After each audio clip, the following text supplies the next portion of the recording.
Hey guys, I have started streaming, and I'm just keeping an eye on the iPad to see when it starts to stream if it's actually working. It's been a while since I've had this set up. As you can tell, I've been playing with the sound a little. It's been better. It's a bit on the better side, I hope. I also have two other alternatives I can swap around to, so we can vote on them if you want. But basically, it's much better than it was. Oh, there we are. Okay, so there's a stream happening. Good to know. Thanks, YouTube. You caught up. Great. Okay, hello, people joining me, both of you. How's it going? And hello, everyone else who's showing up later after this has been recorded. I'm going to be going over, well, let's start out with the intros, I guess. I'm Scott Latine. I'm currently lead developer on the Marlin firmware project, spending my days fixing issues and pulling all kinds of new things in from contributors. And today I'm going to be telling you about elements of the Marlin firmware that we haven't gone over in the other two live streams yet, starting tonight with the LCD code and the menu system. I'm going to give you an overview of all that. And I'm not going to go too deeply into it, I don't think, but we'll see how deep I can get. There's the basics are pretty basic, so before I get into that, I'm just going to carry on with some coding that I was doing because I'm just about there with this, and then I'll also do a little tweaking on my chroma key because I have actually a night chroma key. It's just like, there we go. That's better. That's much better. Okay. And this is a blue shirt on a green screen. It still thinks it's kind of greenish, I guess. What are we gonna do? So tonight, let's see. Let me just finish up this. I just brought in some changes to the PID stuff that someone submitted, and apparently there were some leftover little bugs,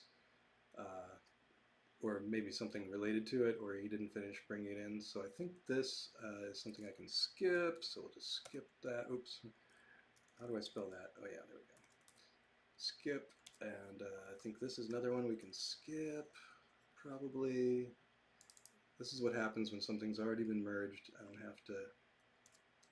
I can just ignore these commits because they've already been taken care of. Okay, so what's new in your pull request? Oh, so a few things. Okay, so let's clean it up real quick. You can see a little of my fun workflow. I have a few things to help myself out. Sailfish library and env default back to correct. Oh, did that get screwed up? Let's take a look and see if it did.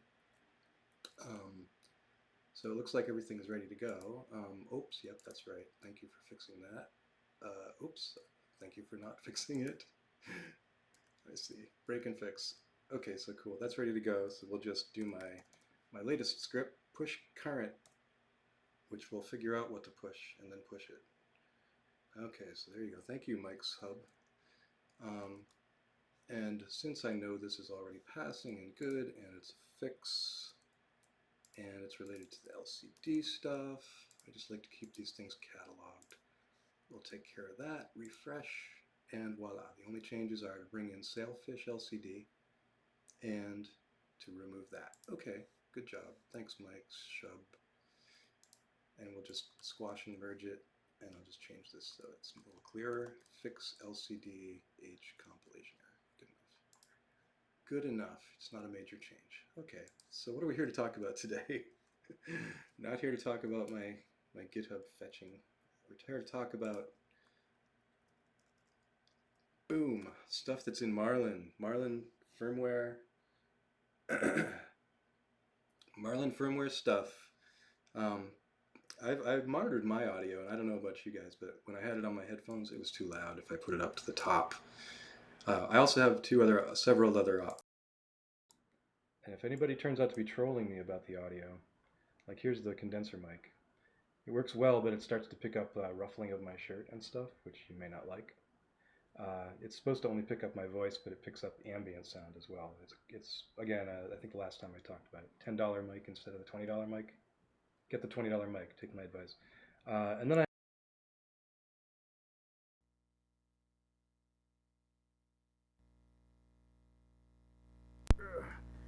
didn't plug it in completely. There, how's that? Okay, so that's the one that ruffles on my shirt if I'm not careful. try not to do this too much if I can help it. So those are the alternatives for quality. And you tell me what's best. Meanwhile, let's take a look at what's going on with this menu code. So if you looked at Marlin 1.0 and you're familiar with that at all, it has, a single menu file or single LCD file essentially. Well, a few. It's got this Ultra LCD file which had all like the menu code in it, and then it has special draw routines specifically for the character LCD and the graphical LCD, and those were in separate files. And that was pretty much it. And there were some language helpers and things, and it was fairly well organized. But it could have been better. So what we've done now is, and I went over this in the file reorg video, but I'll go over it quickly again. The LCDs now has, we've got all these folders. We've got the, dogm folder. We've got Extensible UI. We've got, which is a whole new thing, which you're gonna like.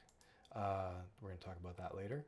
We've got stuff for the character display, also known as the Hitachi HD44780. And then there's language files for every language. And then the menus themselves, which are in here. And then we separated out, this little, my little game stuff into its own thing. But yeah, so we've got those now. And that's kind of how that's working. So what essentially happens when you configure, so you open up your configuration.h and you find some LCD, let's say full graphical, full graphic smart controller. So something like this you might enable. And then when you enable this, it then brings in from the pins file the necessary pins it needs, and then it also brings in the necessary code for the graphical version of it. But there's shared code, so there's some code that is like the menu code. We attempted to make it so that all the menu code could be the same, and then it would just do the right thing, whether you had 4 lines on your screen, 3 lines, 5 lines, or whatever, and it would just all fit. So they're somewhat adaptable to bigger screens if they come along, or as they come along, I should say, because they certainly will. And then there's, let's see, what else? Oh, and then the Extensible UI, again, which I'll mention briefly, is for things like serial controlled displays that essentially are controllers that send G-code from your controller straight through a serial port into Marlin as commands. So that's the kinds of things we have. So where are we at? Let's see. People keep grousing about the volume. You're some videos are definitely quieter than others. And the thing is, if I boost these volumes, all you get is noise, because the microphones themselves aren't extra sensitive. All you can do is digitally up the noise, and I don't think you want more noise. The one on the desk is great if I'm looking at it, but if I turn away and I start to talk over here, you're not going to enjoy it. So again, there's, of course I could also have them all. I could have them all on, in which case the audio will be a little bit, somewhat aliased together, but it'll sound, it'll definitely have a volume. So I don't know. It's what I got, it's what I got to work with here. So try and follow me more in the spirit than in the actual execution. So let's see. Let's go back to looking at the menu code, if we could. So let's take a look at what you would do if you wanted to have a menu. So in your main menu, let's go to menu main. In your main menu, we've got a main menu. We'll just scroll down to where the menu is actually defined. So here it is. You have a function called menu main. You can see here. And menu main, like any menu or screen, or any screen, will have a start little method in it. So we have all these macros that are set up to be able to do menus. So you'll have so you always start with start menu, which creates the variables needed to do this little routine inside here. We'll usually have a back item to get out if it's a screen that you have some other things going on in, you may not have a back item, but on menu screens you do. And then we have some checking. We'll set up some flags that we're going to use for SD printing and such. Then we're going to go down and you see we have, are we busy? Then we can have things like pausing and stopping, tune. If we're not busy, we carry on and we have items for starting a print. So, you know, that's things like that. Each thing is like, let's take a look at menu item. So here's a simple menu item. So in this case, we have a menu item, which is the name of the macro. We specify what type of menu item it is. So we have, in this case, it's going to be a function, which means that when you click it, it calls a function. That's all it does. Its text is going to say message pause print. And when you click on it, it's going to call pause print from the UI. And that's going to handle sending all the right stuff on to actually pause the print. Here's a different type. This is a submenu. A submenu is going to open up a new menu, which is kind of like, well, basically it's like setting a new screen pointer that gets run for a while, and then when you exit, it goes back to the old screen pointer with a back item. So here we have a submenu. Its title, stop print, comes from the translated strings, and the abort confirm is what's going to get called there, probably from within here. So if we look at that, you can see there's actually a little function created called menu abort confirm that it's going to call, and it's probably used in a couple places in the code, which is why maybe it's defined that way. Nope. So you have an option if you want. You can define code that is like a function, and sometimes you can actually have the code sit here in line inside of the actual macro if it just happens to do one simple thing. That's a kind of a new C++ feature, but it happens to work with these menu items. So there may be some menu items I'll show you with that. So the submenus are simple. They just open up a new menu. So this one would open up menu tune, and then menu tune would become the current menu, and it would show its items. So now we see some more functions. Here's a menu item that's a G-code type menu item, and all it does is it simply runs a G-code. So in this case, you have, when it can be several G-codes, it'll put them all into the buffer, into a queue to be run ahead of all the other commands. So here we have one that if it's got a detect pin, it'll say change and it'll call M21. If it doesn't have a detect pin, it'll use say release and it'll call M22. So a little bit of a difference there depending on what kind of setup you have. So function, G-code, function, here's a few more. Let's take a look down, see if there's anything else unique. See, most of these, especially in the top level, are G-code, submenu, or function, and almost all of them usually are. But then you also have something called a menu edit item, which I'll show you as well. So far that's all, those have all been the three types. So I think those may be the only types, I'm not sure. But basically when you do menu edit items, it's sort of like, it's a simplified version of menu item that hides all the details, but gives you the power to do edit items. So as I look at these, I see function, submenu, function, function, submenu, submenu, function, yes. So they're all either G-code, submenu, or function. So that's a typical menu item. So that they're fairly simple. All they have is, in this case, 3 arguments: the type and the title and what you're going to do. Type title, G-code your call, type title, submenu you go to. So those are real simple. And then at the very end of the menu, you'll have something like end menu. And these are all for fairly standard static menu items that just have some text and they do something. When you click on them, they get highlighted. There are menu items that may be a little more complicated. Let me take a look. For example, the mixer gets a little bit more complicated in that it wants to draw stuff that we don't have necessarily support in the built-in basic draw functions for. And so there's the ability in these menu items to do a little extra add-on. So here I'll show you that the mixer edit gradient menu. Once we come to this, we have our usual start menu, back, callback. Oh, there's an interesting one, a callback. I'll tell you about those in a minute.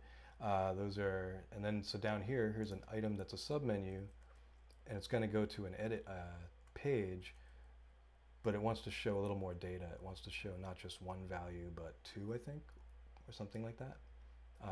And it actually wants to have a millimeter suffix, which is something we could add. in general, but just to make that happen here, we use a menu item add-on start. And we tell it to start in line, I don't know if it's line 9 or the length is 9, I forget what that means. I should know this stuff.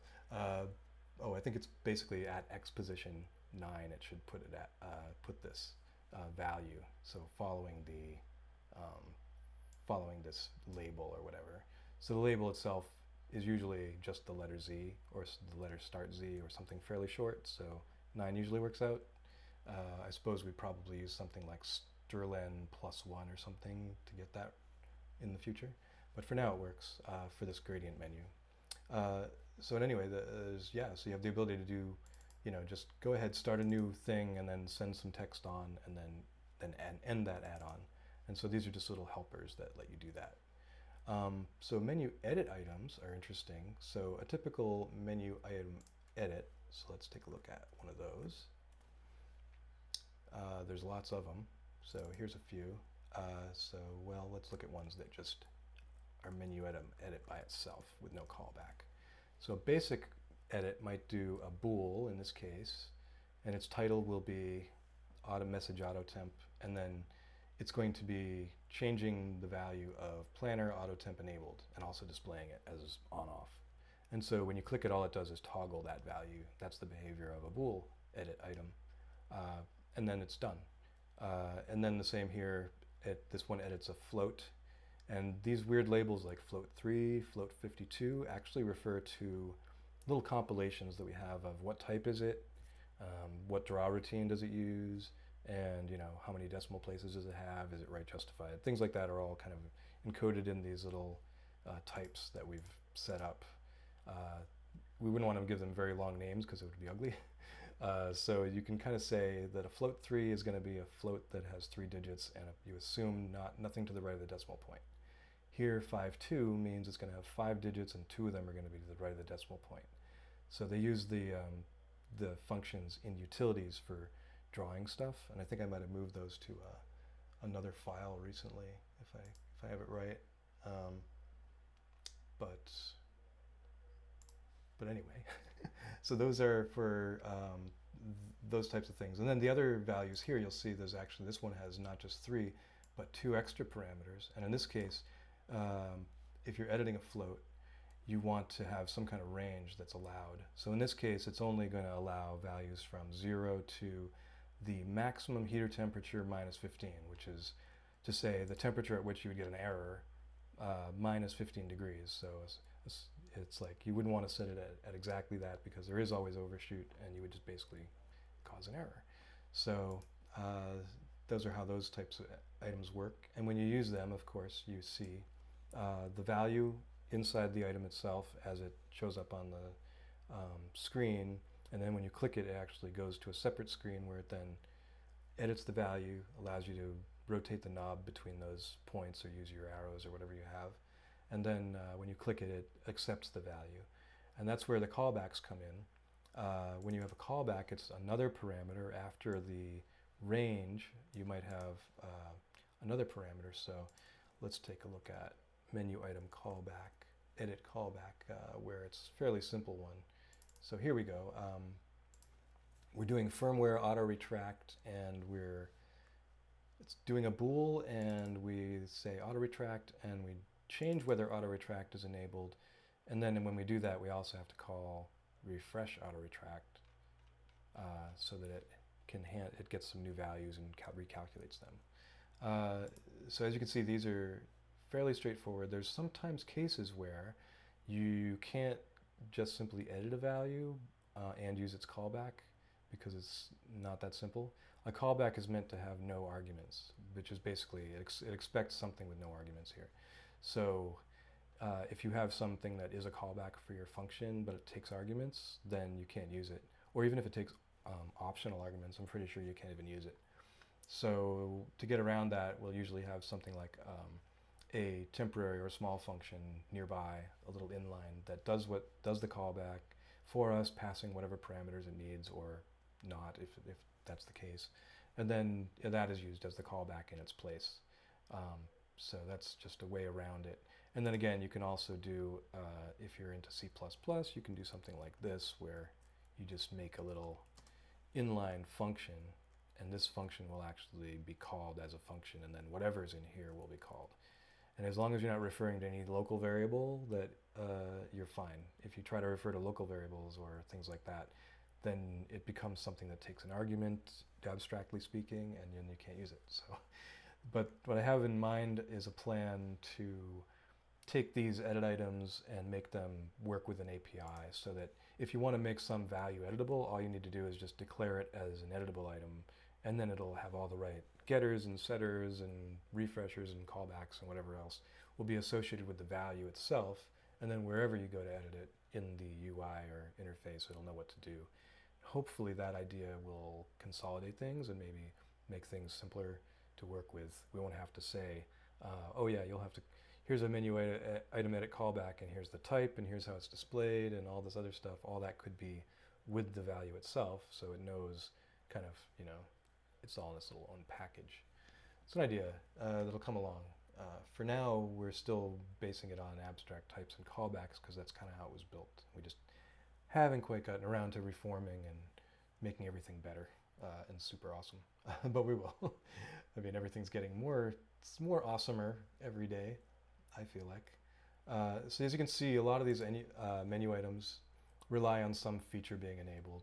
In this case, if there's no hot end, then there's no point in showing item to heat the hot end, and if you can't heat the bed, then why show that item? So typical behaviors, and as you can see, the menus are fairly readable. I mean, if you know, we try to label them at least to give some sense of what's going on in each of the menu items. And if you know how items work, it's basically just either editing or doing something. I mean, they're fairly straightforward. So let's take a look at how these, whether there's any other menu item types and what those are about. Oh, there's static item. That's an interesting one. Let's take a look at that. Static item. All right, so a static item, yeah, and there's a few of them. So for example, the print counter, this particular stats menu is basically all static items. And you can see a static item is just, it's an item that you can't highlight, but it shows up on the screen. And if you're scrolling down the screen, and it's like, it'll scroll along with the screen. And so it's basically just, it's there as something to label something. And as you can imagine, with the screens only being 4 lines high, you don't want to use a lot of them. But if you're doing something informational and you don't really care, you can just keep scrolling. I probably ought to put a little scroll indicator on screens like this. But again, this is a case of, it's not even a menu, so it doesn't even bother. It has no menu items in it, so it just calls start screen at the start. And then static item, static item, static item. And as you can see, static items can be not just a static string, but they can also include some value or string that's passed as the last argument. These false have to do with whether it's centered and whether it's already got an inverse background. So if your screen can invert text, then you make it an inverted background in certain cases. For the headers at tops of screens on the graphical display, especially confirmation screens, you'll see those. So they're fairly simple. You just name, again, the label, whether it's centered, whether it's highlighted, and whatever other string you want to append, and it'll do all the right things. So they're pretty cool. Then there's your thermistors, again, lots of static items. So there are a few cases where they're used just in mixing with menu items. Let's see a case where it might have been mixed in. So this looks like one. Yeah, so here we have, your power outage behavior. So here sorry about these pop-ups. I could turn that off, I suppose. So you have these job recovery. In that case, it shows we're in the job recovery menu, and what do you want to do? Here's 2 items. And so it nicely fits neatly in there. And in this case, since it is a menu, we use start menu and we use end menu. One of the things you'll see a lot in menu items is this, defer status screen. And all that does is what you'd expect. It keeps the status screen from, timing out, so that it'll eventually, after whatever timing you've set, whether it's 30 seconds or 5 minutes or 5 seconds, it won't time out and go back to the other screen. And these are that's used whenever a screen is important. It needs to basically be what you might call modal. It's not going to go back until you do something. Then you have, let's see, power loss resume. So here you can see, here's a case where I'm doing a little inline function, actually as a static in this case, and then another little one, and these are being called here. But these could easily be just made inline. So here's a demonstration, what you might do if you wanted to be, very geeky and make things ugly in your code, but have all things also be kind of together. So you don't have to have things scattered in 3 places. It can be very useful to do it this way. And then the question is, can I talk to these objects? Actually, you can, as long as they're global. And all these objects are globals. So I could leave it at that, and that would be a perfectly acceptable version of this. And then the behaviors would be here, and you wouldn't have to think about some mysterious function that you were added. But just because it's more expressive, we'll leave it. And it doesn't do any harm. In fact, it should take up exactly the same amount of space. But if you felt like you wanted to build it and test it and see whether it makes the code size different, you could do that. It's something I might do. As I do these sorts of things, I do usually try to check and see if some awesomely brilliant idea I have actually makes things better or makes things worse. Sometimes reorganizing seems so great because it reduces things so much, and then you go to build it and you realize it's just the compiler doesn't know what to do with it. So it did end up being bigger, and you should have just gone back to the simpler, stupider way. So here we have, you can see again, several menus. And they all do different things. There are some cases actually too where in external code you might call a screen to be shown, and then you'll want to wait for some response. We actually have facilities for that as well. So I'll give you a brief example of that. So for example, let's take a look at menu. I want to say UBL is probably a good example because I think it puts up a lot of screens. And I'll just quickly scroll down very fast and see what we've got. Okay, message. Where are you? Oh, actually, one place where they are, as I recall, is in the pausing stuff. So we'll just look at that. I think that's probably a better example. So let's go open up pause.cpp.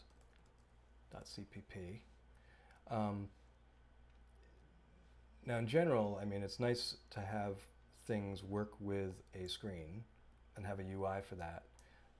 But it's also good if whenever you make a feature, to make sure that you also have some way to do it without a screen. So sometimes interactive things are hard to do that way. What we've tended to do in the past was something like G29, where you needed to do a first step to start it, and then you would call, and then it would wait for you, or just basically go into normal printer mode, except it's in the middle of a G29. You would actually have to send another G29, like S2. That was kind of the way that mesh leveling worked, and then it would go to the next point, and when you were all ready, after doing whatever other commands you wanted to do, you could go on to the next one and the next one. And that was a really cool, interesting way to do that. I reproduced that for ABL as well, and also UBL is very much in that same vein, except it also has this cool option for sort of mixing automated probing and then doing following up with other stuff. And so it's, in a way, it's always in a state where it's ready to go. So it's an interesting one. Let's see. So looking at how this does its thing. Oh, here it is. LCD pause show message. So let's look at that. LCD pause show message is an example of putting up a message. So in this case, it's under the menu filament, it turns out, file. You can see AP message screen is what gets called, so pause show message gets called first, which then tells it, oh, I want to show this message screen. And then based on which message has been selected, it'll show that message. And that's basically it. And yeah, there it is. I guess I could put that But yeah, so and all it does is just returns the message. I guess it's gonna print, and so yeah, that's it. And let's see, next screen, if next screen, defer, go to, else return. Yeah. So if you were to say show message nothing, it knows to go back to whatever it was doing before, which is, I think, as I recall, I think it almost always goes back to this data screen. I think that's what it does. So yeah, so that's basically, you can make something like this, which is basically, a little constructed screen of your own that shows some message, and or does something like waits for a click or whatever, and just come up with your own way of doing it. In this case, it was done using like a series of defines for the message it wants to show, and then it just picks which message it's going to show and then shows it. And then the actual message functions themselves are these, and then I consolidated them all. They used to be a bit more fat, but they are now, yeah, they have, I think, is it underscore? Is that right? Did I just not do that right? Where were we? Menu filament. Oh, there you are. It's here, here, here, here. There it is. Underscore LCD pause message. Sorry, I lost my way. Okay, yeah, there it is. So with a pause message, all it's doing is it's a particular screen it shows, and it just does a start screen, does all that, and does end screen. As long as everything between the start and screen and end screen is sort of in its own function, you can call it from a menu handler, and it will be like, as if it were a menu handler. Everything it needs is in there. And same with start menu. So in this case, we're just showing the message, and then we're also checking to see whether there's 2 or 3 lines and how to align them and things like that. So it handles all that for us. So fairly simple. Now we could make like some large and overarching thing that doesn't just show pause message but shows any message, and we could like build that. That may come up at a later time. So, but this is kind of like a lot of what goes into Marlin is interesting. Is we like bring it. Okay, some new features being brought in. Go ahead, do it your way. We'll see how it works, and we'll see whether it makes sense and whether it's a better way than has been done before.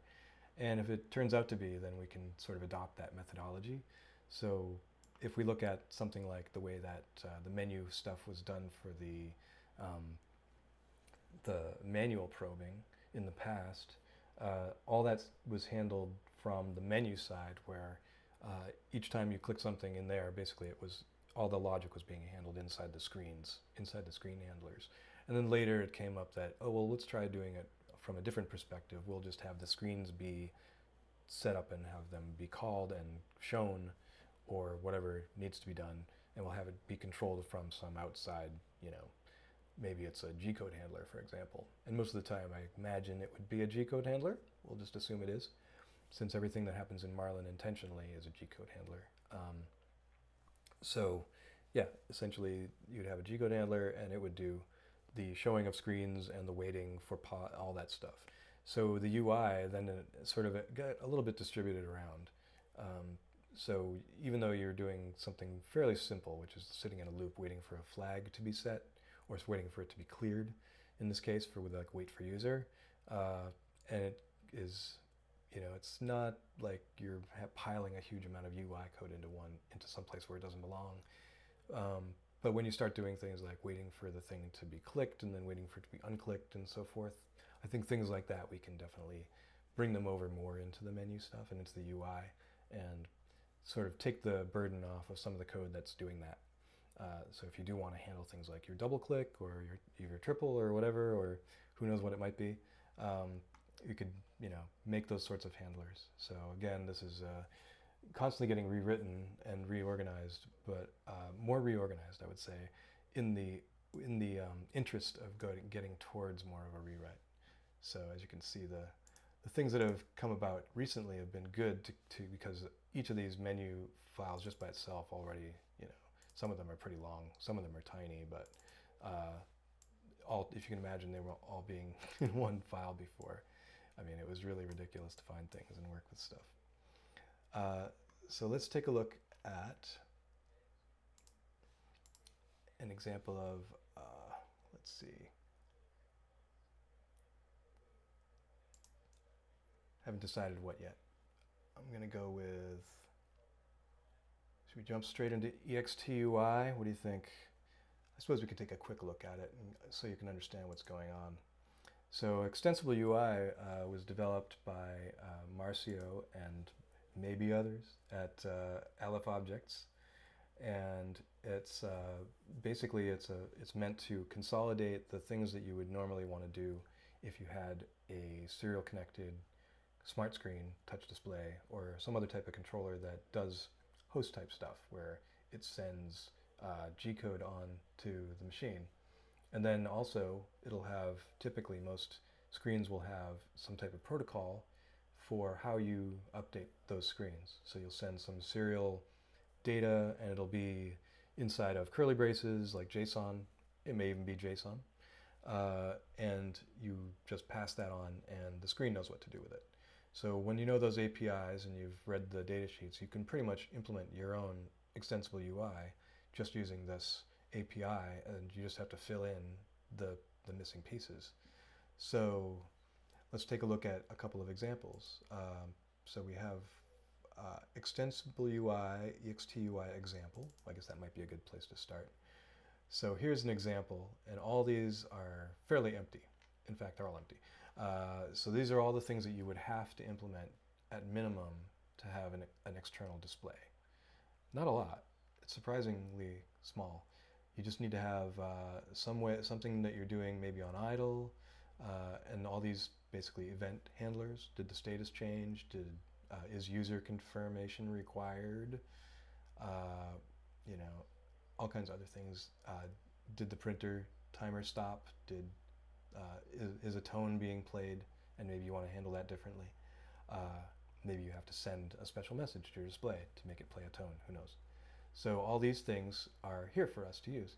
So one of the first ones that was done was the Marlin LCD, which we already had the code for actually, and I just had to bring it over and make it all fit into this Extensible UI.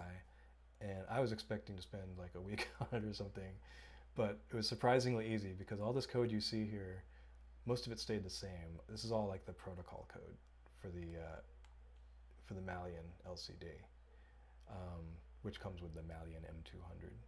All these things didn't need to change, so I will collapse them.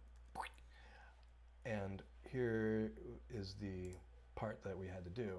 Apart from that, I believe even this, update USB status, yeah, write to LCDP, like all these functions were already there for us to use. So in this case, well, you can see like process LCDC command. What's it doing? It's serial echoing something. Let's see, what's it doing? It's setting, oh, I guess in that case it's, yeah, see these are commands that this thing sends. So it doesn't actually even send G-code in this case, as I'm seeing. I'd forgotten about that. And then, yeah, here's an example of the ugliest string that that we kind of have to send to it. It'll fill in some values, blah, blah, blah, but it's all curly braces. It's not JSON by any stretch. It's its own protocol. It's got its own way of doing things.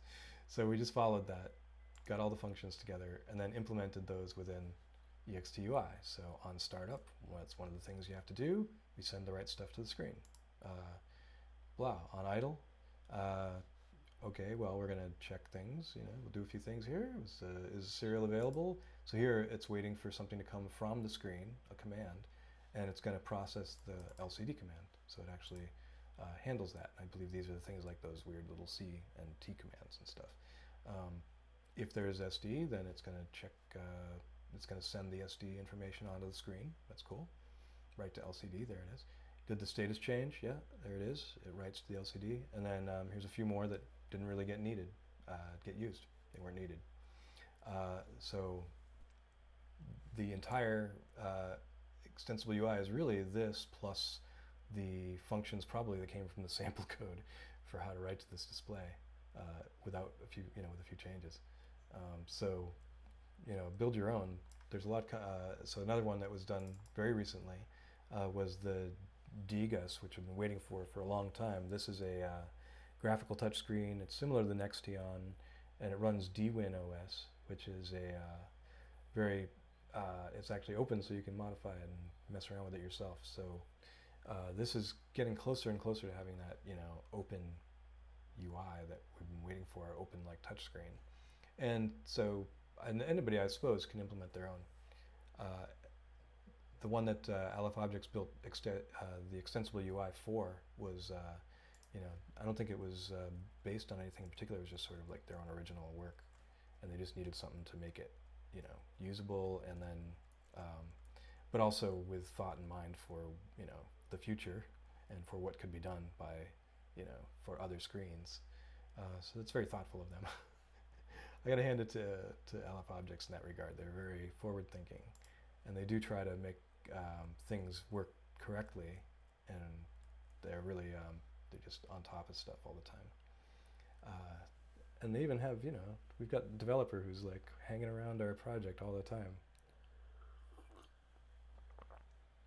Kind of a rare thing for companies to do. So yeah, as you can see, in this particular case, my gosh, it's small. Look at that. It's just screen handler. Why? Well, because it's a library. So actually, that's all packed up into libdgus. So let's see if this is original work or what. Nope. The contributor, it looks like, actually worked out this implementation. You know, it may have been originally again from sample code and stuff, but yeah, I went through the hard work of, you know, getting it together into a shape that could work for us, that interoperates with whatever Marlin's doing, which hopefully we can have screen code that doesn't have to pay attention to the fact that it's running with Marlin. We can just have it be as independent as possible. But, you know, again, here it is calling thermal manager set target hot end right in within this. So clearly, you know, there's a lot going on here. Some of this stuff may get broken out again. This looks to me like stuff like this would tend to be moved into the Extensible UI, but because of the way that it's set up here, it's sort of like a pass-through. As you can see, it's just going to call handle temperature changed from there, and it's like a pass-through, and this is just following the idiom of this particular library, which is fine. As long as it performs, and in general, I mean, we do want these things to be able to fit onto your Mega and your, you know, your old ramps boards. So I'm hopeful. And as you can see, there's a lot of strings in here, but I swear they're only used when you're in debug mode. And most of the time, you're not going to have that turned on. So let's see what else is going on. Okay, so yeah, and then the UI itself is here, Marcio. Tixera. And as you can see, very neat, very organized. And the API itself is basically, again, it's a hook. It's hooks back into Marlin. So when we want to call, you know, get the target fan percent, you can go through this API, and you don't have to know what Marlin's doing on the other side of it. In a sense, this makes me think it's probably also built with other firmwares in mind, or just other general applications in mind, because beyond this you could fill these in again with whatever your other device happens to be, and you would have a whole new API for that device. But for now, it's all Marlin centric.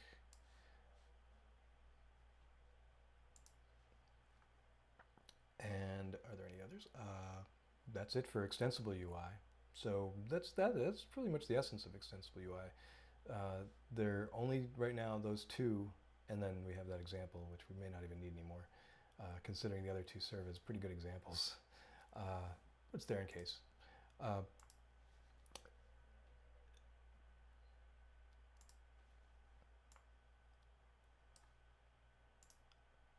The language stuff and the dogem stuff is peculiar. I don't want to get too deeply into that.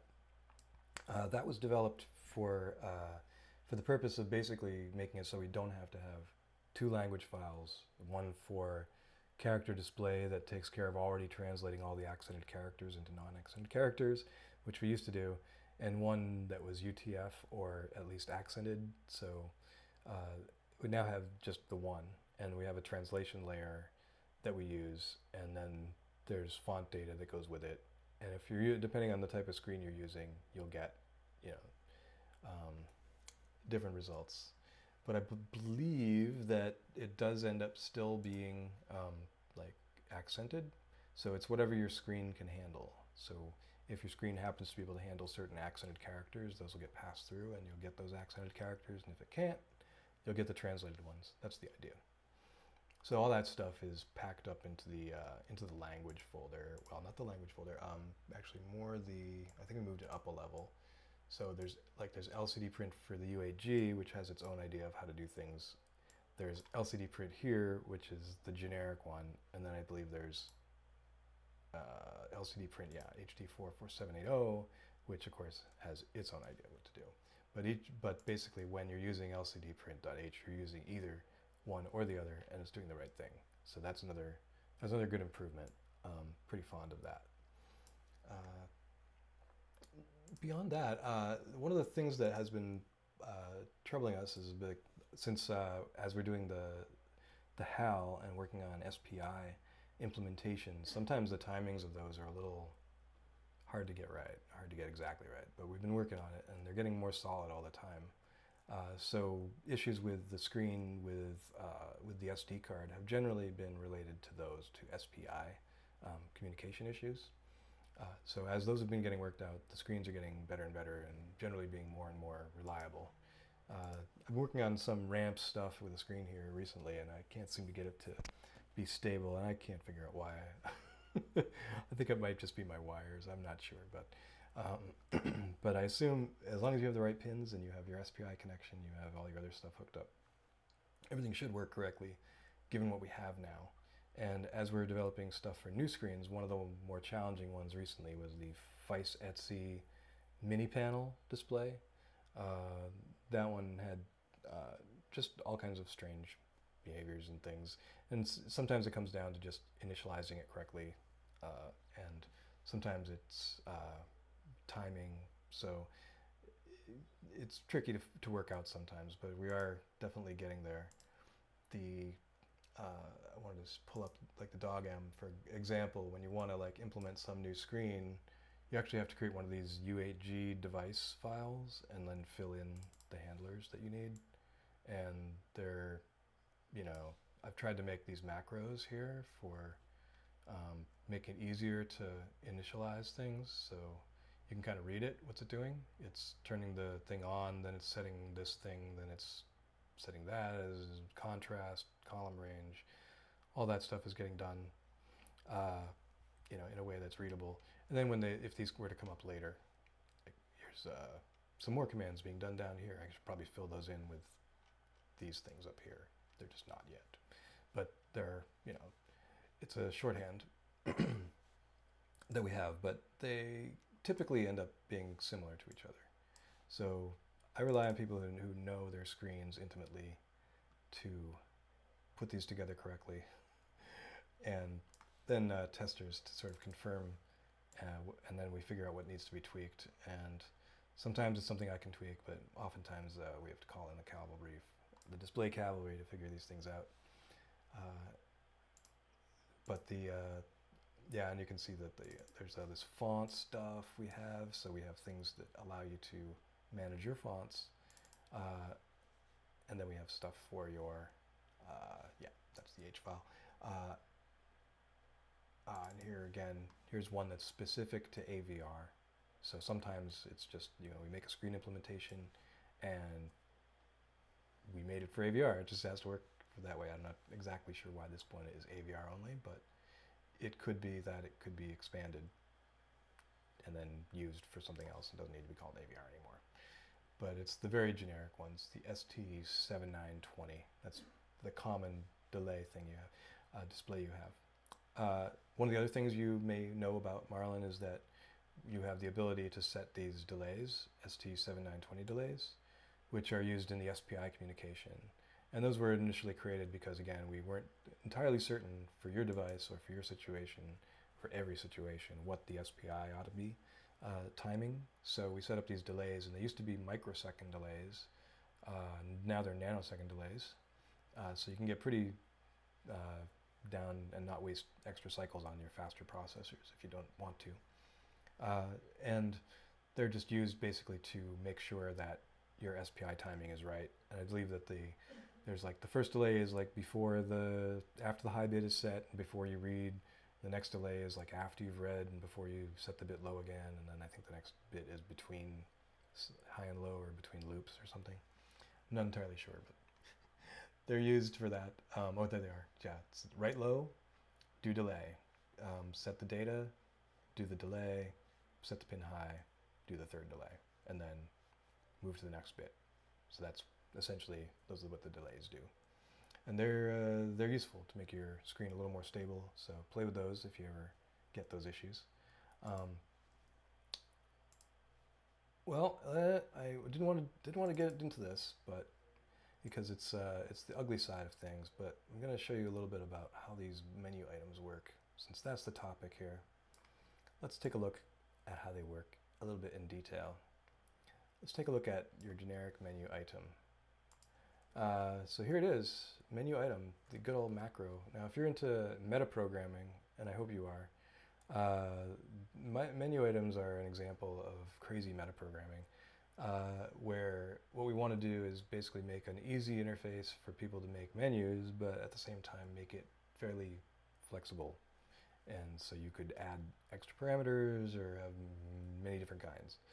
So essentially what we've done is we built this behemoth of a macro tree to do that. And so on the very simplest basis, when you have a menu item, it definitely has a type and has a label, but after that we don't know. So we just pass these on to whatever type of menu item it happens to be. So if it were, for example, a G-code menu item, the next thing is going to be your G-code that you're going to execute as a program string, and that would be all you would need.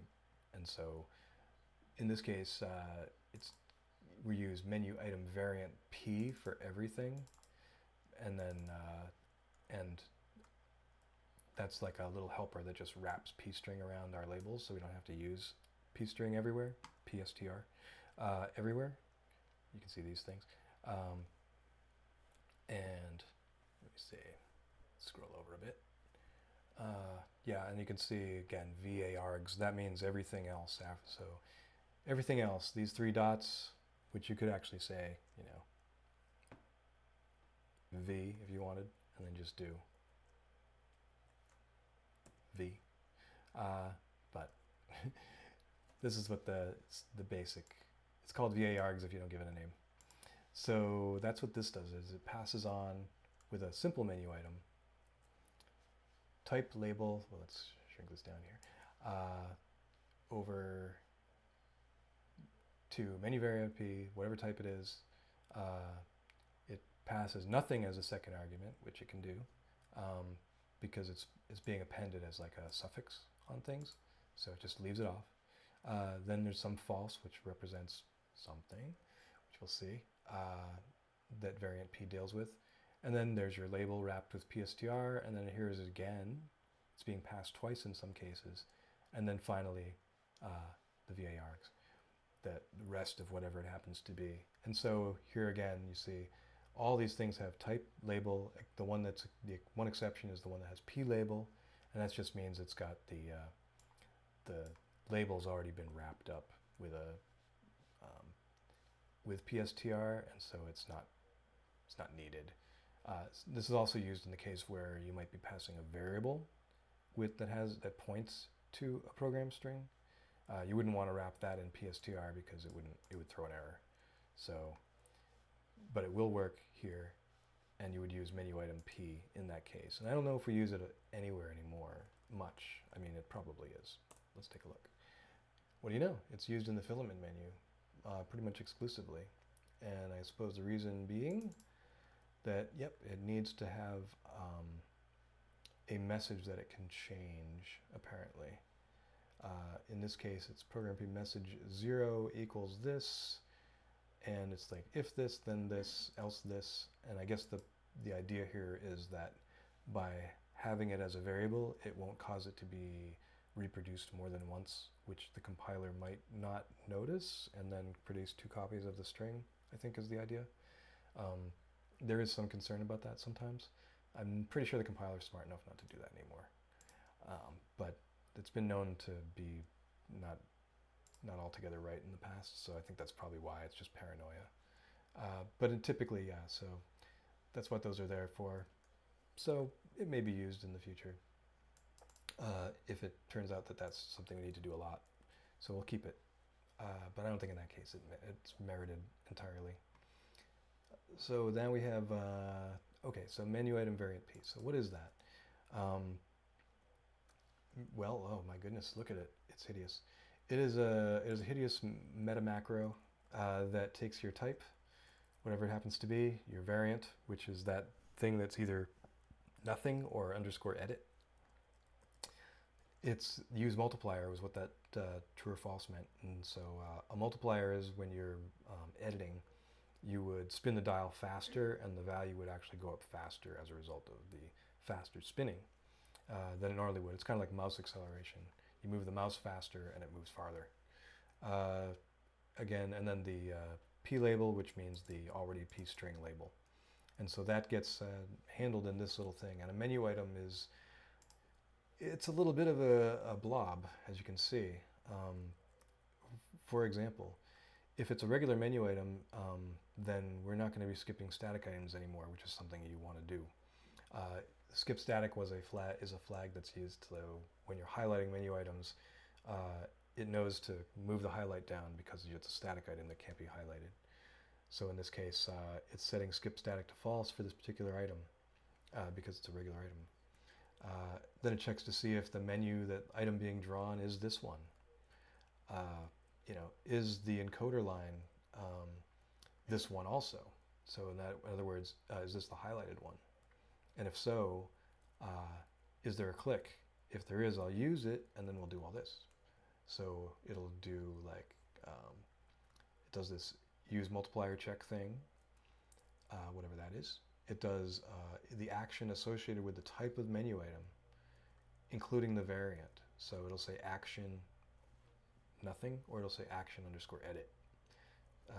And it'll call menu item type. So if this were menu item bool, you would get menu item bool, bool, action edit, like this. Passing whatever these 3 dots are here are going to end up being here. So that's how that works.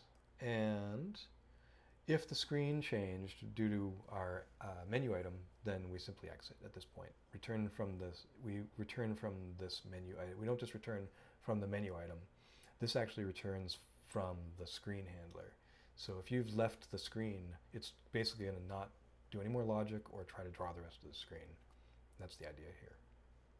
Now it says if after all this, should I be drawn?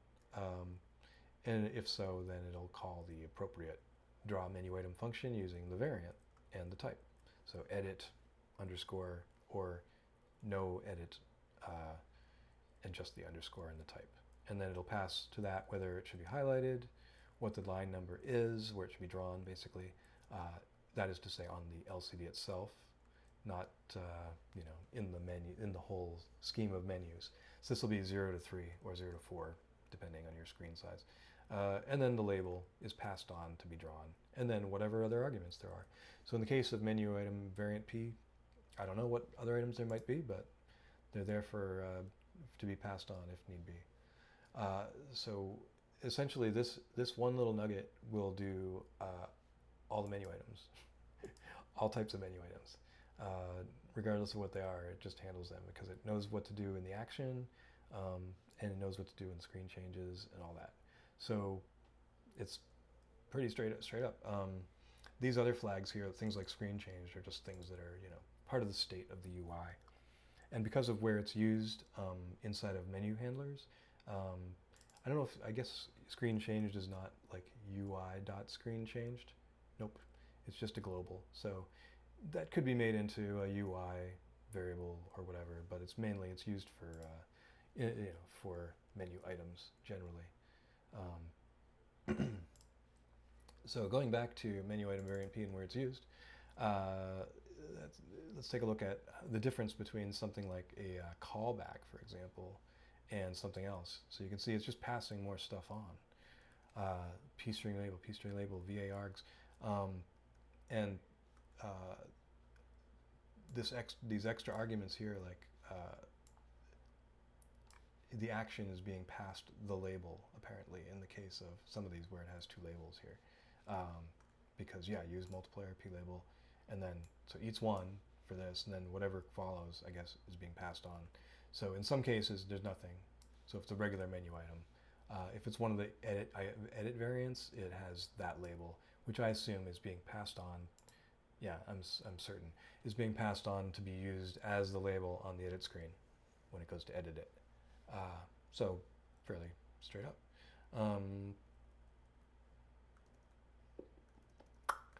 Okay, let's see if there's anything else going on of interest.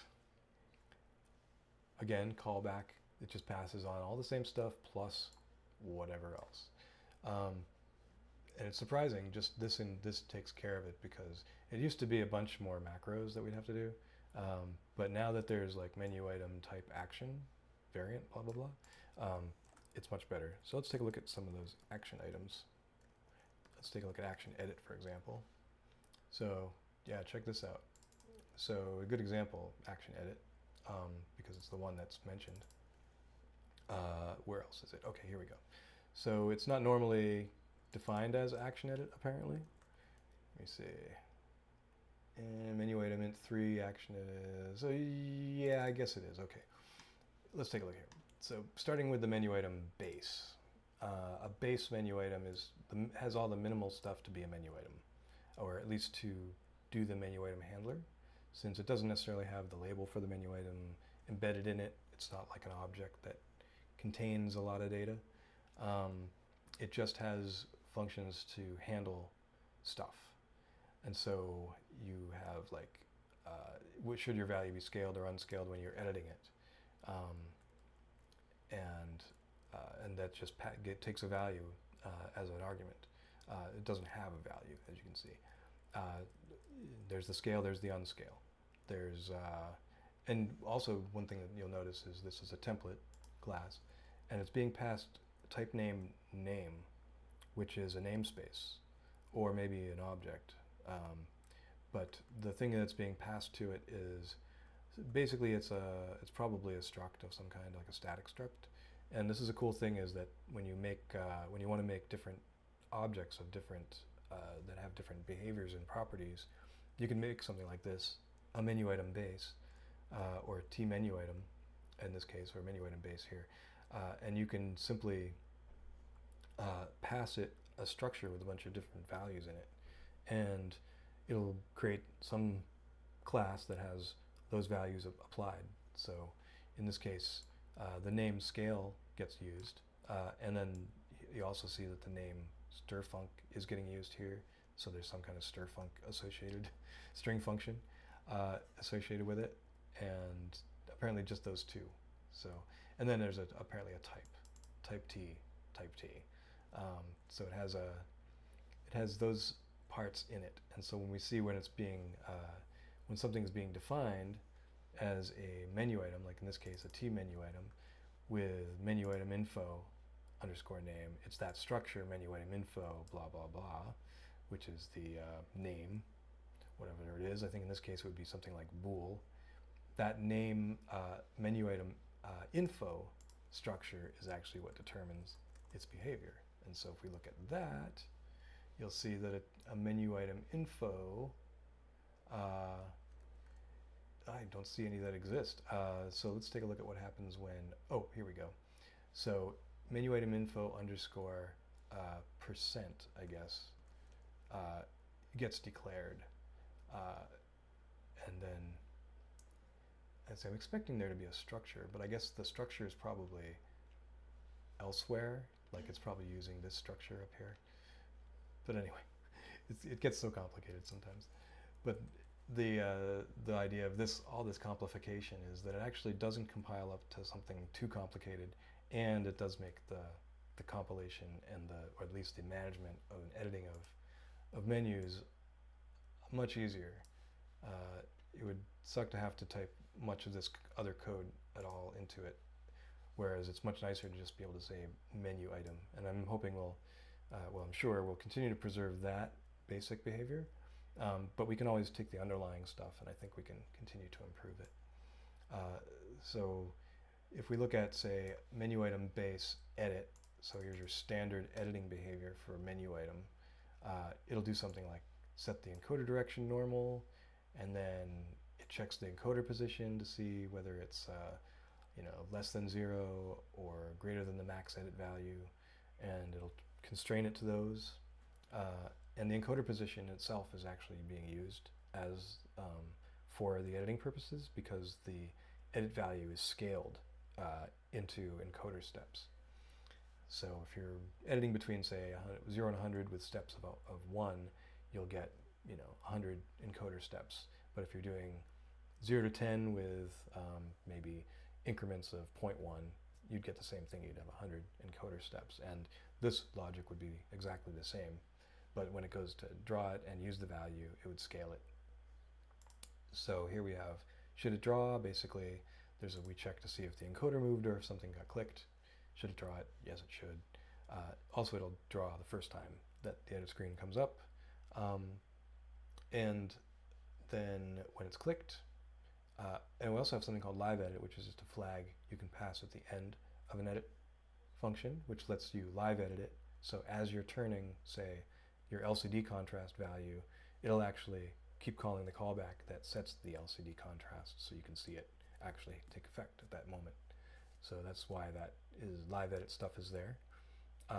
And then if your edit value is not pointing to nothing, it'll do this load func thing, which is passed to it, and pass the edit value and the encoder position plus the min edit value, which gives you what you want. I haven't looked at load func yet, but essentially that's going to, I believe, modify edit value in such a way that it is scaled properly. And then we have callback func. Yeah, I assume. Then we do callback func, which is if there's a callback associated with it, that'll already be set elsewhere. You can see it's not an argument here. And are we live editing, or was there a click? And then if so, it'll do the callback. And then if there was a click, we'll also use it and then go to the previous screen here. So you can check whether something is clicked without using the click. But when you want to actually use up the click, this will use it up.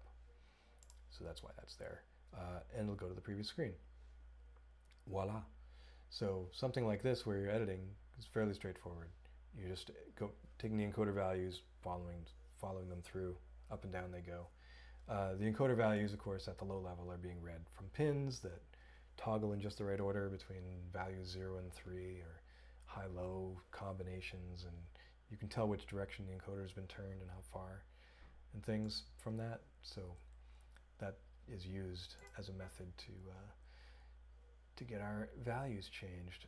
Then we have, let's see, here's a case of the thing being initialized.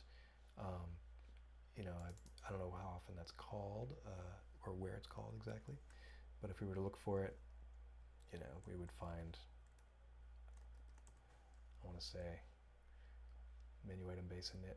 Are you called anywhere? It's easy to see. It's not easy to see where it's called without doing a more complicated search. But we'll do this. We'll try looking in menu. Is that on it? I feel like that might be it. Oh my god. I think it is. Yeah, so for action edit, apparently, in a menu item base, it will call init. So it sets our min, it sets our max, and then initializes. Okay, I get it. So yeah, when action edit actually is not just, it just opens up the screen to do the editing. It isn't the full editing, so to speak, in itself. So you expect action edit to have like all the edit logic in it.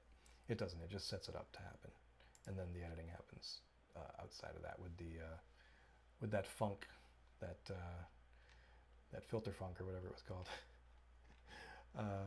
So there.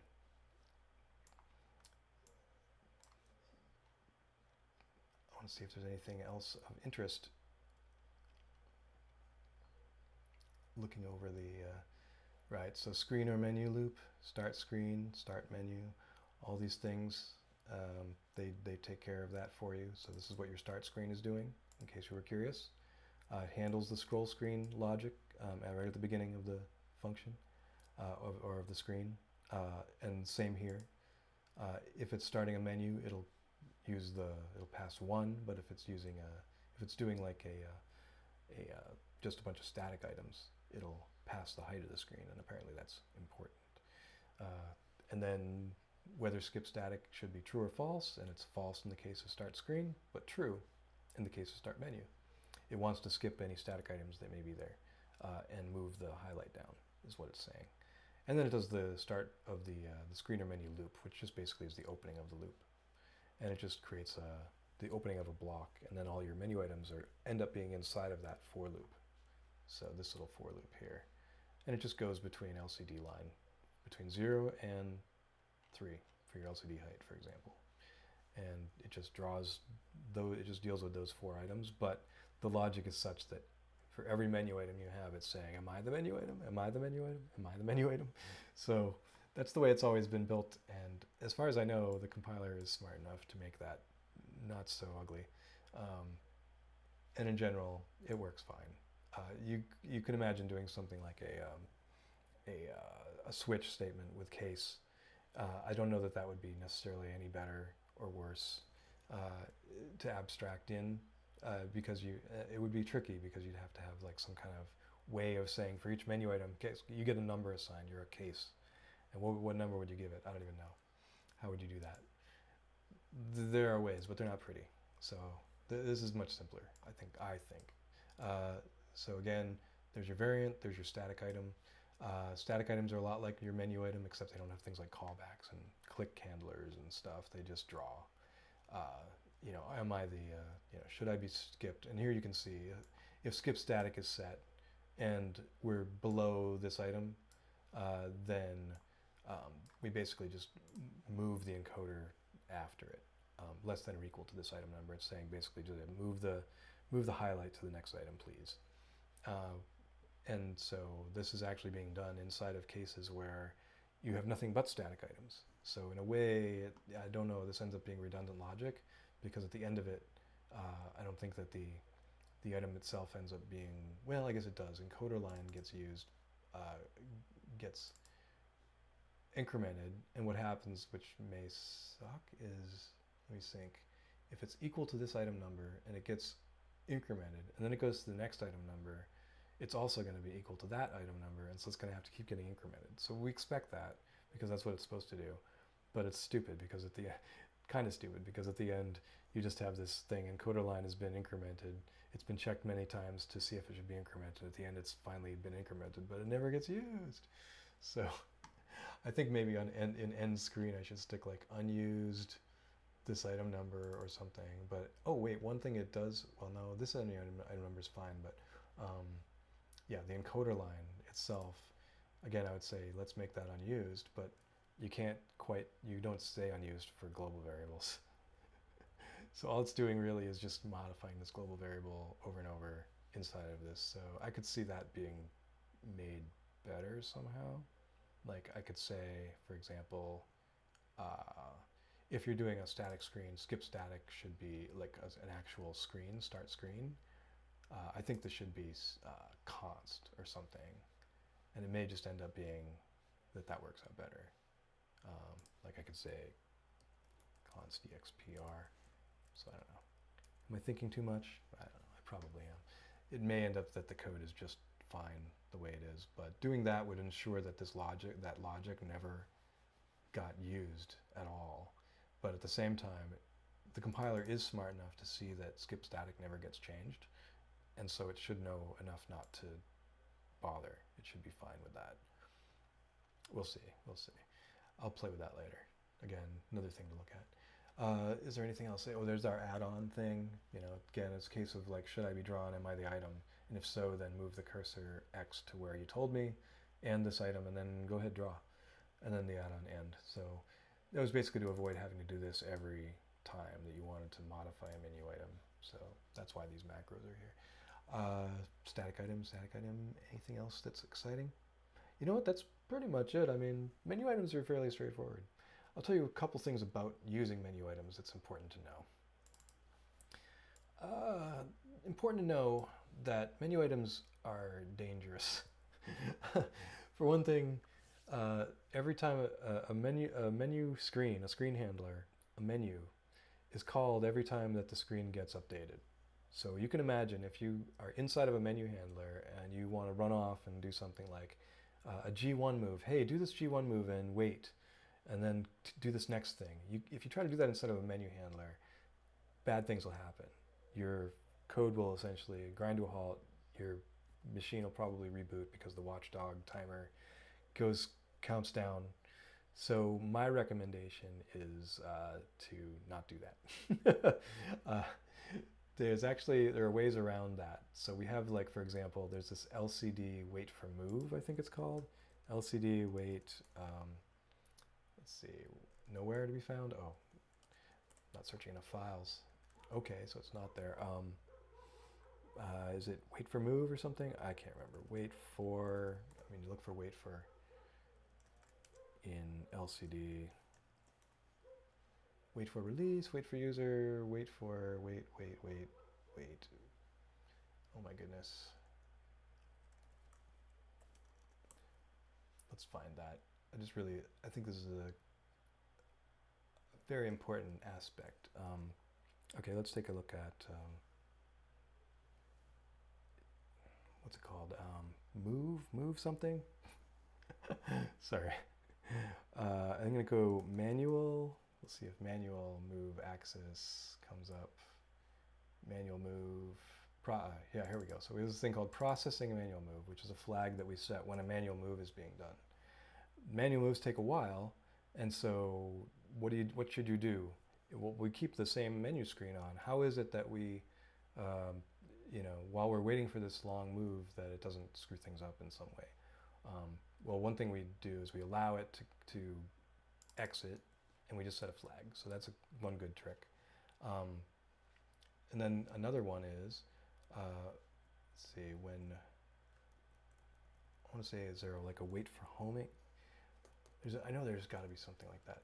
There's like a wait for homing thing. Manual move, e-index. Yeah, that's fine. Sorry, I've lost this. I've been moving things around a lot lately. Manual move to current. Okay, so here's a case. Manual move start time, manual move axis, processing manual move, which I could use the axis as that flag, I suppose, instead, but hello. All right, looking at that again. Menu motion. Is it move E? Move to current. Move XYZ. Yeah, I believe it just happens in the background. So there are certain things that we do want to wait for. I don't think manual move is a very good example. Maybe a better one would be something like homing. Let's see. When we do homing in the LCD, what do we do with that? We do draw homing. We do homing done. We do homing. Okay, maybe this is it here. LCD bed homing. Well, this is an interesting case. Here it just shows this screen in a modal way, and it just stays up until all the axes have been homed. And it just waits in a loop. So it's not trying to do anything fancy. But you'll notice here we have like level bed continue is a case where we jump to this, we only want to be there very briefly just for this one command. We tell it to defer the status screen, we set everything on homed, we go to the homing screen, and then we tell it to home. So actually, at this point, this screen will stay up because it's deferred for as long as, and basically this one will get called repeatedly every time that the screen is being drawn. So it just does that. Go to screen, make sure it gets drawn at least once. And then we inject P. So here's a case of queue injection, and this is one of the correct ways to do it that's allowed. I've been modifying the queue, and I've been meaning to show you that too. I might have wanted to go over that first, but there have been some modifications to the way that the queue works. So now we say queue dot, and we say inject p to inject something that's a p string. And when something's injected, it becomes a command or a set of commands that will be executed ahead of everything else at some point in the future, basically in the next loop, it'll get executed. And that goes for all the commands. So if you had 3 commands in there, they will all get executed before any commands coming in from the SD or anywhere else get executed. Those commands will still go into the buffer coming in from your SD card or from your host, but they will no longer, one of the things they won't do is block the injected commands. Like, injected commands no longer go into the buffer. They just sit there, and they have a separate buffer. They used to be injected at the end of the buffer, and then if new commands came in, they might get in between, and there were problems with that. So this now makes sure that they don't. And one of the nice advantages of that is that you have 1 or 2 more spaces, maybe more, for your commands coming in from your host and commands coming in from your SD card. They can basically, this no longer takes up that space that was being used up. So this is one way, and what will happen here is that we'll just get injected that buffer, and then that will get handled in the main loop at some point. And we assume very, very, very soon in the future. The other way to do things properly in menus, there's another example, G29V1. Here's another one. So let's take a look and see how many menu items call that. So we've got a few, and we don't want q.h, we just want q-inject and things like that. So as you can see, as I'm looking through these search results, everything is inject underscore p. Let's take a look at a slightly different example of where q is used a little differently. Let's see, is it here? Is it inject p? Oh, maybe it's in M1000. Well, if you want to inject a command, you have a couple ways you can do it. If it's a command that's like really, really safe, like you know that it doesn't do anything very complicated, you could do, for example, an M117, and you can run it like a macro and call it right in place, and just have it update the screen, status message right then and there. That's fine. But you wouldn't want to do like a G1 right then and there, because it won't work. Although, well, a G1 buffers a move. It doesn't make a move. So if the move could be buffered, it would happen right away, and you would be totally cool. The thing is, if you want to do inject commands now, you basically have to sit in the loop waiting for a space in the buffer to open up before you can insert something in the buffer. And again, when you're waiting in that loop, it may call idle, which may call the screen to get updated, which may cause your screen handler to get called again. And if you haven't cleared the click state, and you do some other and you redo your handler again, and that sends some command, for example, it could get sent again. And so that's basically the hazard of menu items, is that because they're re-entrant, you have to be very careful. There is actually a no re-entry flag, or something like that. I want to say re-enter something. No, not screen. Re-entry. Oh gosh. It was easier to find when it was easy to find. I think it's actually, come to think of it, I believe I put it into Ultra LCD. Re-enter, yeah, there it is. So actually, no re-entry, as we see, is used in menu. It's a flag. Here's what it does. Here's a good example. Here's synchronize. If you want to synchronize, like wait for a move to complete that you've started inside of the LCD menus, you got to call this thing called synchronize, or UI.synchronize, which will temporarily, which is very nice. It sends you to a different screen entirely. That is to say, this one.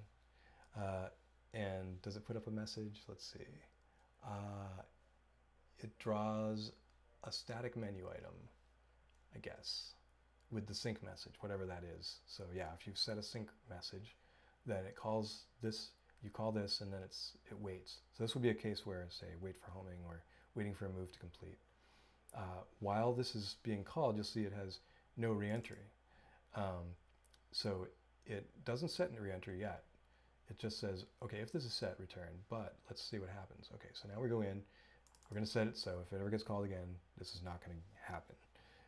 We set the old screen to the current screen, we go to this screen, we call planner synchronize, and here we see I've mentioned idle is going to get called, and this screen handler right here, which is now the current screen handler, is also going to be called repeatedly. No reentry is then set to false once synchronize is done, and then we return to the old screen, and so we're done. As simple as that. It's we set this flag here, and this really could be, as we look at it, you see it could be a local flag. It doesn't necessarily have to be like, but it would be static. The reason it's global is because we reuse it in different places, so it comes in handy for different things. At least I assume I do. Yeah, sometimes it's set just like true. And here's another example. You know, if you want to enqueue a command, you got to call this first. You got to call enqueue1 now, which will set no reentry to true. And this is, again, I believe this is a case where no reentry is also used here. Yeah. So when no reentry is set, it also won't allow you to click. So it's just one of those weird things. If not waiting for user, and not no reentry, then LC clicked is cool. But otherwise, no. It's rather strange, but it's part of the logic we ended up with. So here we see no reentry is used when enqueuing one command, and here again.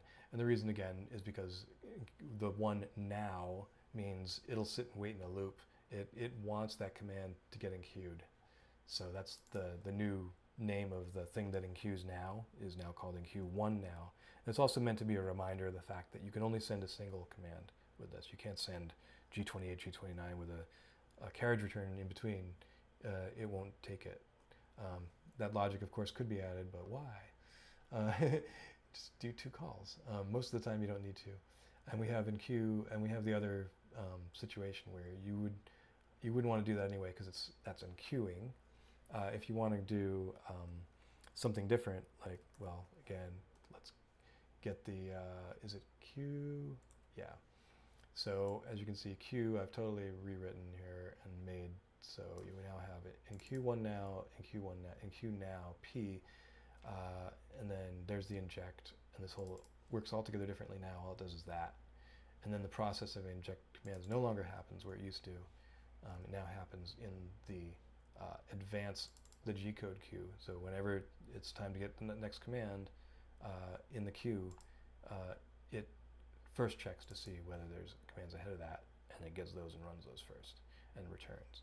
And then that's it. So yeah, they're mentioning these because they're kind of important to know in the way that these commands are used from the menus. And also the fact that when a menu item that calls a function, calls that function, it is also,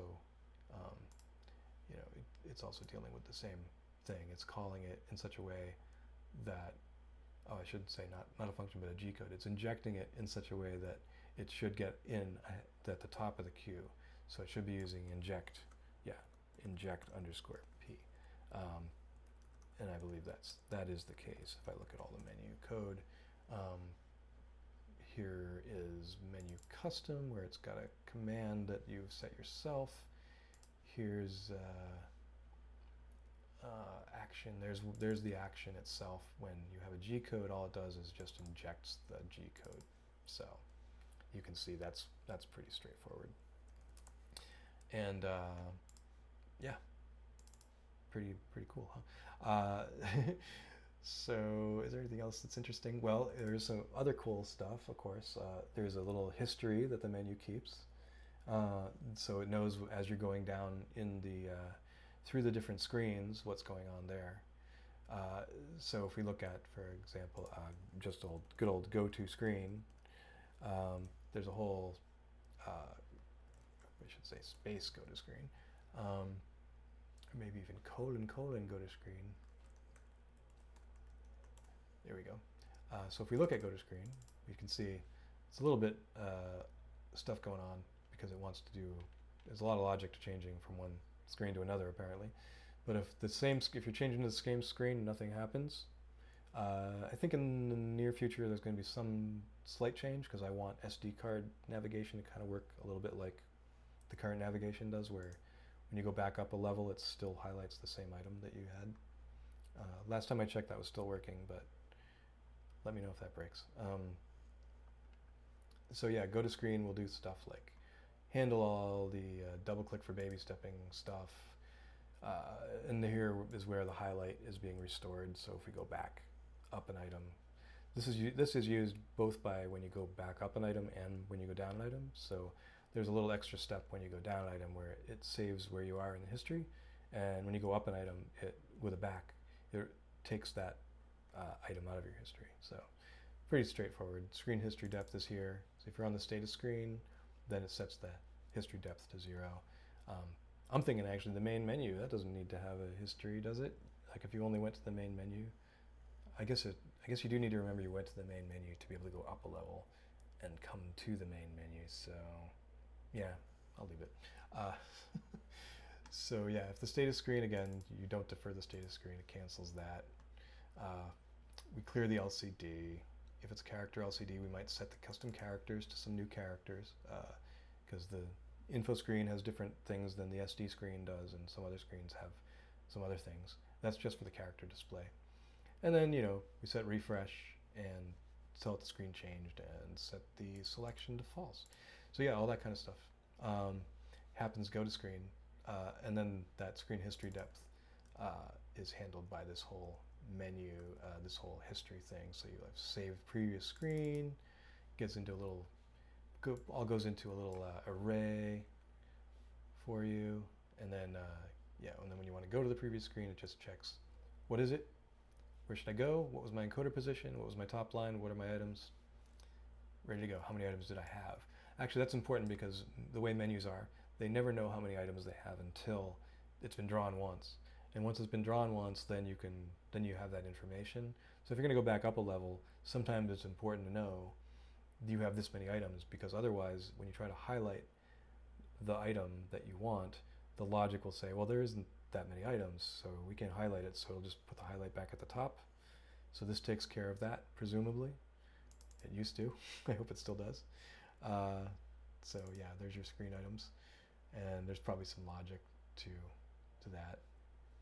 Yeah, if encoder line is greater than, then make it sure that it's not, and that's when you're scrolling. So it's in the scroll handler, so it takes care of that stuff for you. But yeah, all this logic is here, waiting to be used. And all you need to do as an end user, for the most part, lucky you, is all you have to do is just type in menu item and then put in the things you want and the function you need to call and stuff like that. And it just pretty much bloody works. I can't take full credit for the invention of the way that menu items are put together, menus are put together. It's definitely not the way I would have done it. But it used to bug me in a way, because you couldn't see what was going on just by having the word menu item. But I really liked the fact that you could build a menu that way. Some people have suggested over time that a data structure might be a better way to go, and it could be in some instances. I could see that working, but there are definite issues when it comes to data structures and code, and sometimes embodying in the code is just as efficient and sometimes even more efficient than using a data structure. So it's a toss-up. I will explore all kinds of things in the future, I'm sure. But the ability to sort of do a little bit of logic between your menu items and around your menu items and add on to your menu items and stuff right now, the way it works is, it has a lot of nice advantages. It isn't too bloaty. We do try to make it, smaller whenever possible. If I can figure out ways to, make each menu item use only 1 byte less, you instantly have 1,000 bytes saved. So it's a really big deal to optimize this stuff. So all kinds of ideas are floating around about that. But I really like the way the Extensible UI works. I'm very pleased with that. Um, the That's coming along really well. I'm especially happy to now have like the DGUS, and I guess that with now the DGUS display, that means that the next Eon display won't be far behind. There's a couple others that I haven't had a time to really dig into, and of course the panel do, which I've been writing not in a totally non-XTUI way. That'll be really cool as an EXTUI display, I think. So I don't know if I can get into too much more.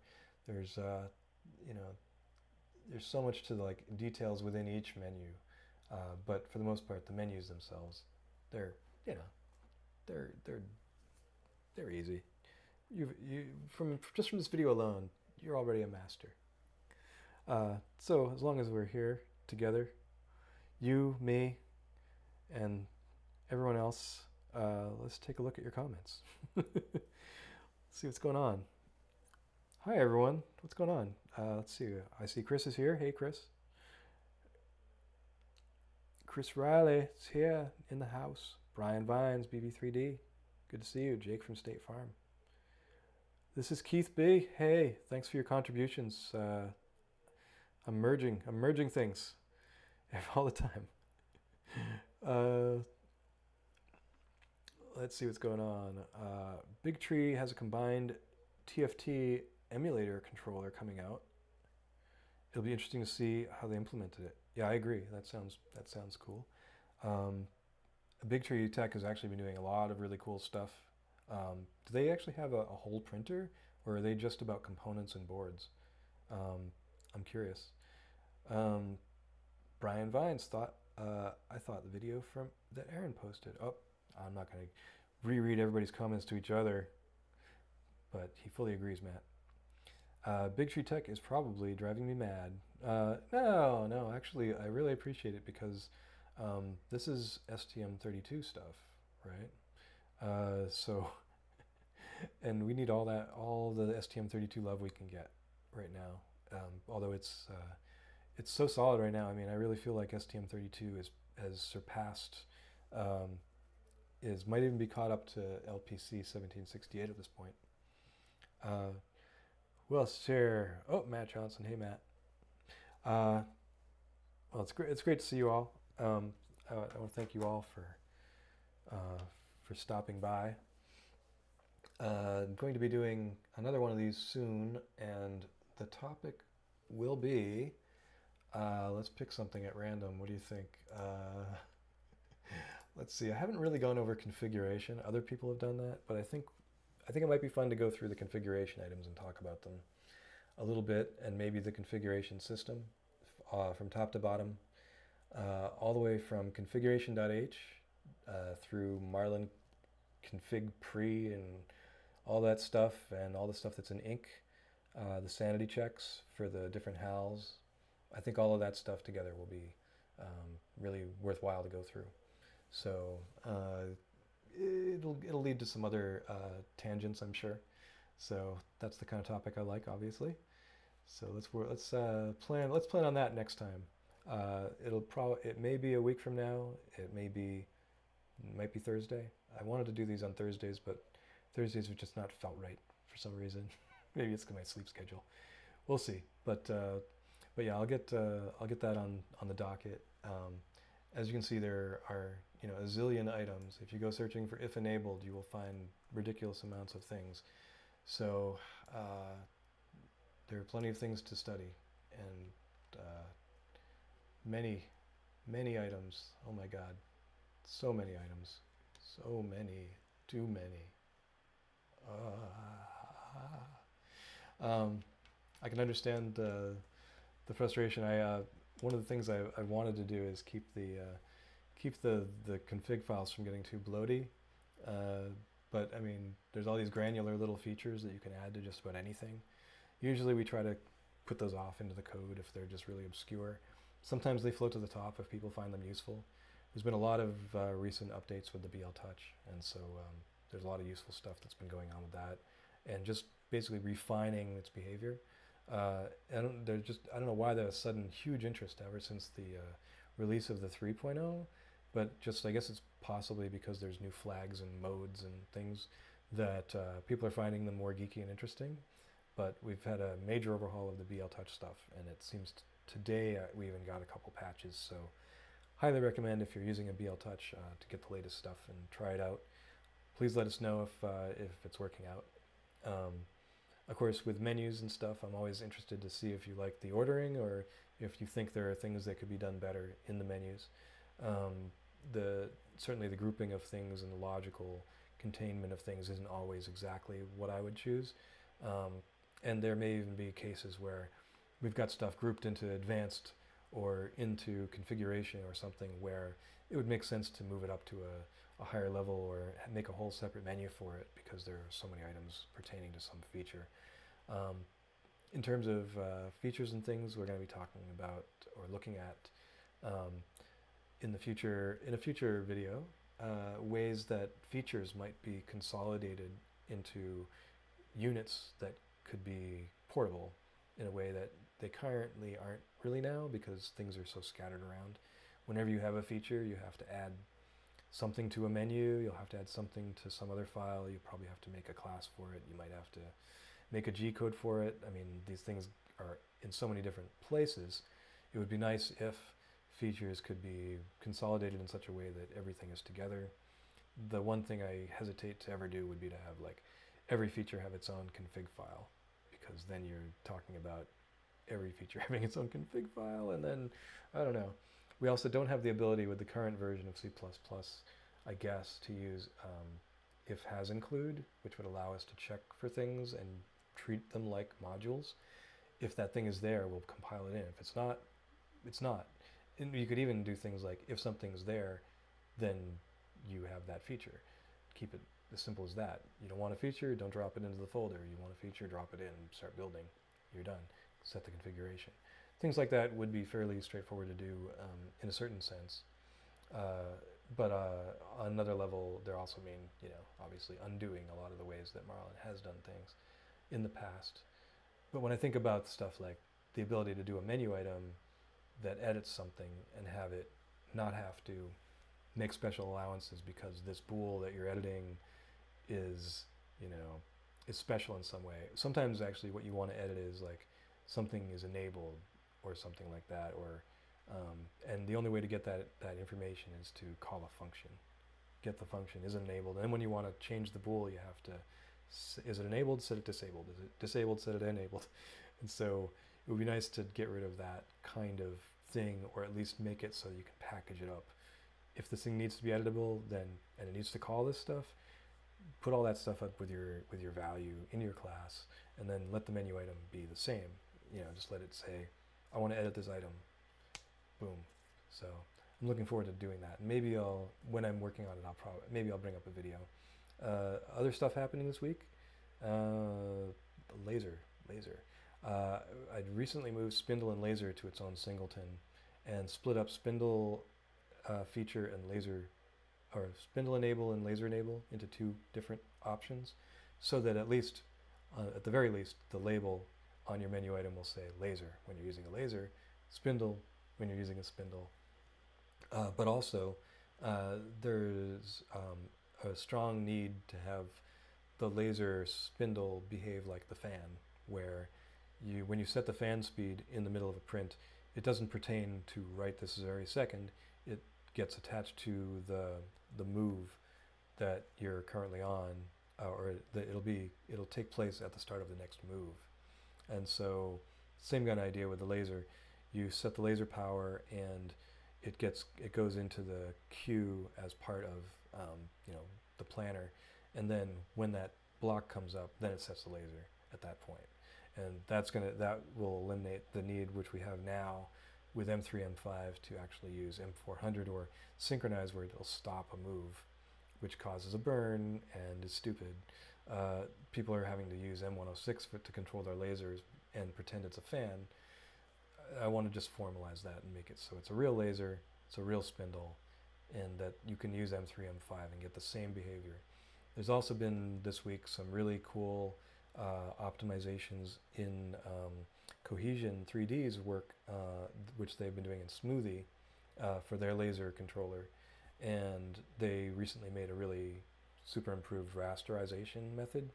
So I'm interested in looking at that and seeing what that can be, how well that can be ported over. I discussed with Jason a little bit about that at ERF. No, Murph. It's not ERF yet. It's Murph. At Murph, and there were a lot of really good ideas they had, and I'm really excited to hear that they've actually got it working now. That it speeds up rasterization to a major extent, and also that part of it was like to make a nice protocol where you could send that raster information in a block, and it wouldn't take up a huge amount, and also that if you needed to do like stretching in either way, you wouldn't have to keep sending the same information again or send wider information. You just send that raster once, and then it'll just stretch it out using a Bresenham style line drawing algorithm as it goes across. And then if you needed to have it stretch this way, you just repeat it, 7 times or whatever it takes to get that scale. So hopefully that's the kind of stuff that they've been doing. I'm really excited to find out, and I'll get to play around with it and see what's going on. Anyway, I've gone far afield. Thank you everyone for stopping by for this very choppy and off-the-cuff live stream. I hope you enjoyed learning a little bit, at least a little insight into the menu system of Marlin. Again, I'll be doing these videos about once a week, or trying to, and yeah, stop by again. Be sure and check the links in the description for any information pertaining to this. Of course, to Marlin. Be sure to, if you like what we're doing over at Marlin Firmware, be sure to help us out. I've got links in the description for that sort of thing. You can contribute code, coffee, donuts. We'll take whatever you have. Equipment, boards, screens, especially right now, touch LCDs. Whatever you've got, we'll take it all. And we're going to be, taking all this and putting it to use for the next version. And RC1, we're going to be getting that out soon too. So yeah, a lot going on, and I hope we'll all have it out and ready by ERF. And I will, yeah, so I'll see you all later. Take care. Have a good night. Bye-bye.